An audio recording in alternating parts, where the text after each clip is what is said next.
Assalamualaikum warahmatullahi wabarakatuh. Nama saya Muhammad Akif Al-Jaris. Nombor metrik 10DIB 22F 1038. Hari ini saya dan kumpulan akan membincangkan perbincangan bertajuk konsep peradaban Timur dan Barat. Pengenalan. Peradaban terbahagi kepada dua, iaitu peradaban Timur dan peradaban Barat.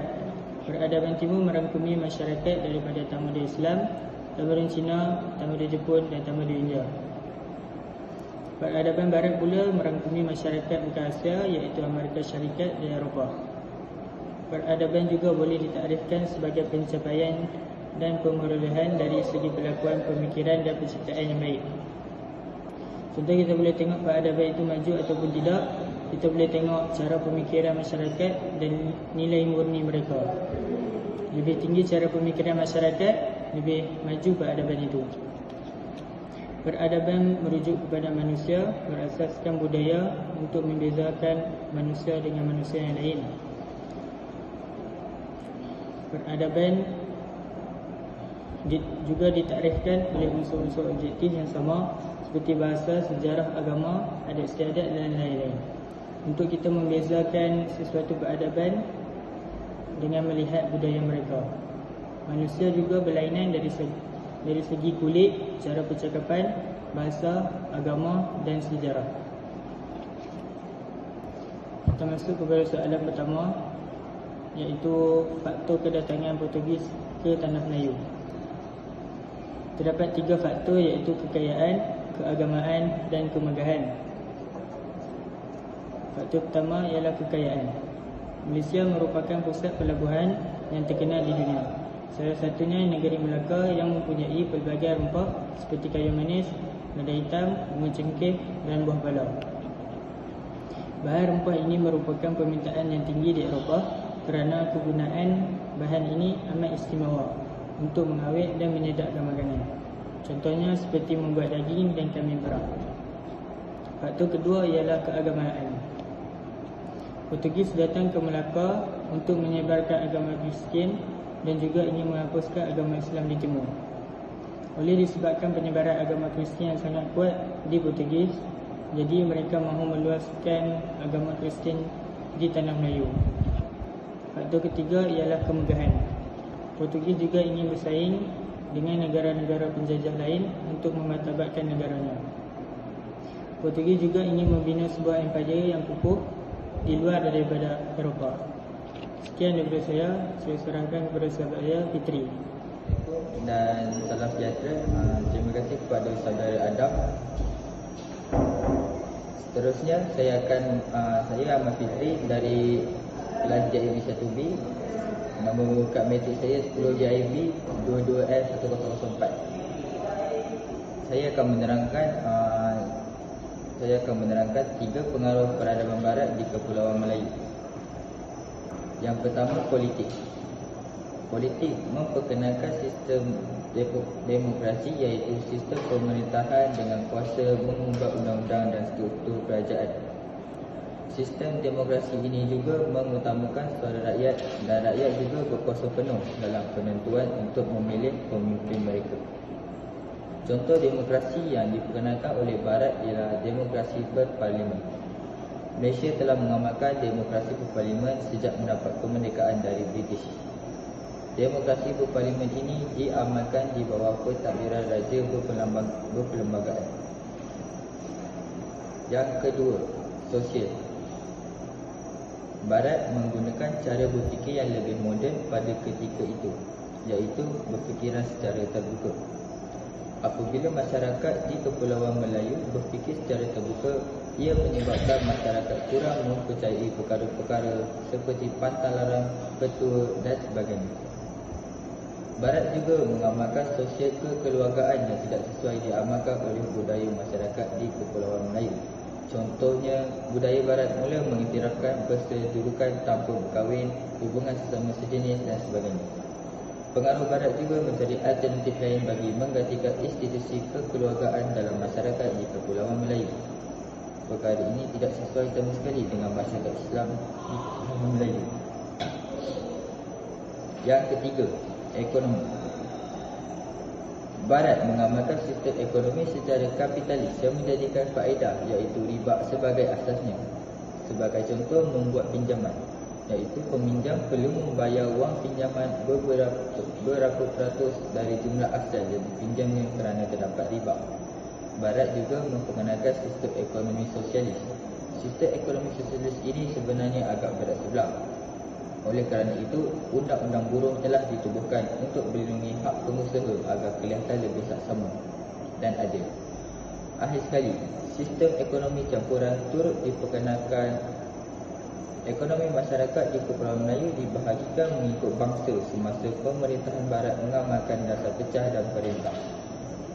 Ini menyebabkan berlakunya jurang perbezaan ekonomi antara masyarakat Melayu, Cina dan India. Itu sahaja daripada saya. Sekian, terima kasih. Seterusnya saya akan menyerahkan kepada Hafiz. Assalamualaikum, terima kasih kepada Saudara Fitri. Nama saya Hafiz Bakri bin Abdul Ghani. Nama Fitri 10 DAB 22F 1066.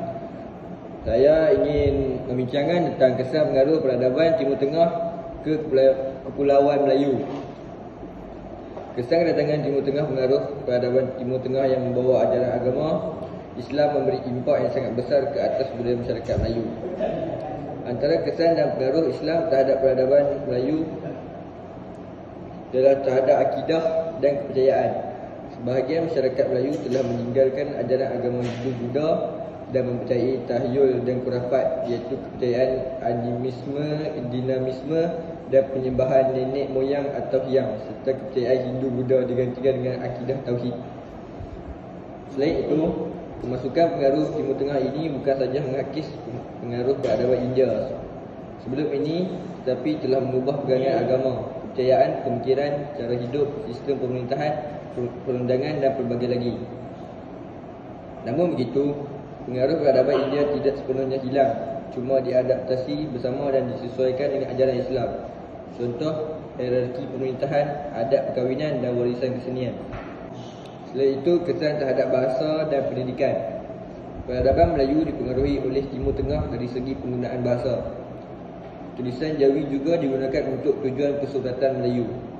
Karya seperti sastra, falsafah, ilmu kalam dan tasawuf. Bahasa Melayu dan tulisan Jawi digunakan dalam penulisan manuskrip agama. Terima kasih. Sekian daripada saya.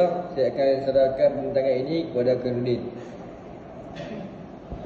Assalamualaikum warahmatullahi wabarakatuh. Nama saya Muhammad Khairuddin bin Ahmad Razwan. Nama matrik 10 DIB 22F 1044. Sekarang saya ingin membentangkan 3 perbandingan antara pengaruh Timur Tengah dan Barat di negara kita. Timur Tengah. Yang pertama, akidah dan pemikiran. Pengaruh peradaban Timur Tengah ke atas peradaban Melayu telah merubah kepercayaan terhadap penyembahan berhala digantikan dengan kepercayaan tauhid. Merubah kepercayaan dan corak pemikiran masyarakat. Masyarakat di alam Melayu merubah ramai yang menganut agama Islam selepas kedatangan Timur Tengah ke negara kita. Kedua, aspek sosial. Persamaan taraf dan persaudaraan Islam. Pelaksanaan hukum hakam dan peraturan melandaskan syarak. Juga wujudnya institusi masjid, surau dan madrasah. Yang ketiga, aspek politik dan perundangan. Unsur-unsur politik yang bersifat sejagat, saksama dan adil. Pemerintahan berlandaskan kepada sistem pemerintahan Islam. Pelaksanaan hukum kanun Melaka dan undang-undang laut Melaka yang berlandaskan kepada hukum hakam. Barat. Pengaruh Barat dalam kebudayaan Melayu sememangnya sangat jelas. Pengaruhnya boleh dilihat dari aspek ekonomi, sosial, politik dan lain-lain. Yang pertama, pengaruh ekonomi Barat. Barat mengamalkan sistem ekonomi secara kapitalis yang menjadikan faedah ataupun riba sebagai asasnya. Contohnya, dalam berhutang, penghutang dikenakan faedah sebanyak beberapa peratus dari jumlah yang dipinjam. Ini sebenarnya menindas penghutang dengan faedah yang dikenakan. Barat juga memperkenalkan sistem ekonomi sosialis, iaitu produk dan pendapatan akan menjadi milik kerajaan. Ini kelihatan berat sebelah. Oleh itu, undang-undang buruh ditubuhkan untuk melindungi hak pengusaha agar kelihatan lebih saksama. Seterusnya, sistem ekonomi campuran juga diperkenalkan. Sistem ini adalah gabungan sistem ekonomi sosialis dan kapitalis. Yang kedua, pengaruh politik Barat. Barat telah memperkenalkan sistem demokrasi. Sistem ini telah berjaya menghapuskan sistem feodal Melayu zaman itu yang mengamalkan pemerintahan beraja. Demokrasi mengutamakan suara rakyat dan rakyat berkuasa penuh dalam penentuan pemimpin mereka. Terdapat pelbagai jenis demokrasi yang diperkenalkan oleh Barat, antaranya demokrasi berparlimen. Malaysia telah mengamalkan demokrasi berparlimen sejak mendapat kemerdekaan daripada British. Demokrasi berparlimen ini diamalkan di bawah pentadbiran Raja Berperlembagaan. Yang ketiga, pengaruh sosial Barat. Pengaruh Barat lebih kepada cara berfikir yang dianggap moden, iaitu berfikiran terbuka. Pemikiran yang terbuka contohnya, masyarakat sudah kurang mempercayai tentang perkara-perkara yang digelar pantang larang, petua dan lain-lain, dan setengah yang menganggapnya sebagai karut. Barat juga mengamalkan sosial kekeluargaan yang tidak sesuai diamalkan oleh negara kita. Contohnya, Barat mula mengiktiraf bersekududukan tanpa nikah, pasangan sejenis, keibubapaan tunggal dan lain-lain. Barat juga cuba mencari alternatif lain menggantikan institusi kekeluargaan, dan antara alternatif yang dicadangkan ialah seperti yang saya sebutkan tadi, iaitu bersekedudukan tanpa nikah, pasangan sejenis, keibubapaan tunggal dan kehidupan berkelompok. Perkara ini melanda masyarakat timur termasuk Malaysia secara perlahan-lahan, namun institusi kekeluargaan masyarakat Islam di Malaysia masih utuh dengan berlandaskan Islam. Sekian, itu saja daripada saya. Assalamualaikum, nama saya Muhammad Adakim bin Azmi, nombor matrik 10 DIB 22F1082. Saya akan membentangkan tentang dialog tamadun sebagai mekanisme menghadapi cabaran dan kesimpulannya. Pada tahun 2001 telah diisytiharkan sebagai tahun dialog oleh PBB seperti dicadangkan oleh Muhammad Khatami, iaitu Presiden Iran. Konflik dan permasalahan yang berlaku di peringkat antarabangsa kini meneruskan ke arah hubungan antara dunia Islam dan Barat semakin merenggang. Manakala peringkat negara seperti di Malaysia misalnya wujud rasa curiga antara kaum disebabkan perbezaan tertentu tidak boleh diabaikan dan tentunya perlu ditangani bukan dengan cara keganasan tetapi menerusi dialog. Seterusnya, manusia perlu sedar setiap agama, budaya dan tamadun mengandungi nilai dan pandangan semesta mengiktirafkan kesatuan, keamanan dan kebebasan. Melalui dialog, pastinya dapat menentang dominasi oleh pihak tertentu terutama kuasa Barat. Akhir sekali, melalui dialog, segala kemelut dalam kalangan manusia dapat diatasi seperti isu perpaduan, peperangan dalam alam sekitar, pergolakan politik.